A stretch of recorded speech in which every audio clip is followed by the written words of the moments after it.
Oras na para malaman niyo ang mga balita sa loob at labas ng bansa. Magandang gabi, ako si Gerard Inocencio.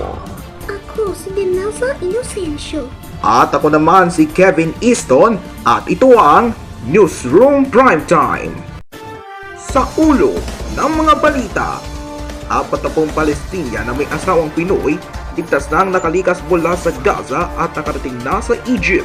Isang dekada bago ang Super Typhoon Yolanda, mga kwestiyon kung tama ba ang bilang ng mga namatay sa trahedya muling inungkat ni Pangulong Marcos Jr. So that up to now, we say 6,000 casualties. We do not know that for sure. Sa KBN Integrated News Special Report, ilang pabahay para sa mga biktima ng Super Typhoon Yolanda hindi tinitirahan ng maraming mga benepisyaryo. Bakit kaya? Sa gitna ng kabi-kabilang issue sa Kamara, unit team ng kampalang ni na Pangulong Marcos Jr. at VP Sara Duterte, nagigimba na nga ba? Tingin natin yung unit team ay meron ng laman. Exclusive, lalaking nahuli kam na nanaksak sa isang computer shop 7 buwan ng nakakaraan, arestado. Full trailer ng official entry ng GMA sa Metro Manila Film Festival na Firefly, mapapanood dito sa Newsroom Primetime. At ang muling pagsasama-sama ng mga orihinal at pati ng mga bagong henerasyon ng mga sangre.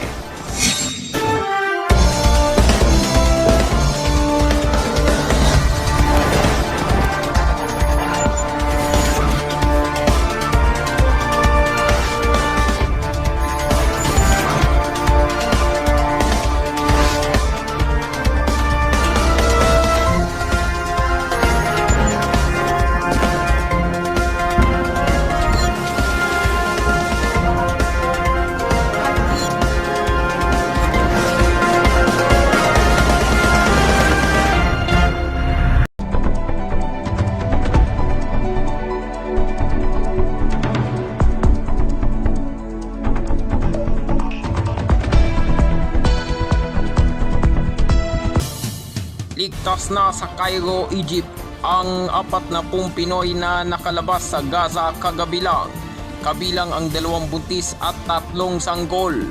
Tila habang nahimala ang pagpayag na makasama ng isa sa kanila, ang misis niyang Palestina. Dahil sa bagong patakaran, posibleng mas maraming Pilipino na ang sasama sa susunod na batch ng mga ililikas. May report si KBN International Correspondent Nicholas Maxton.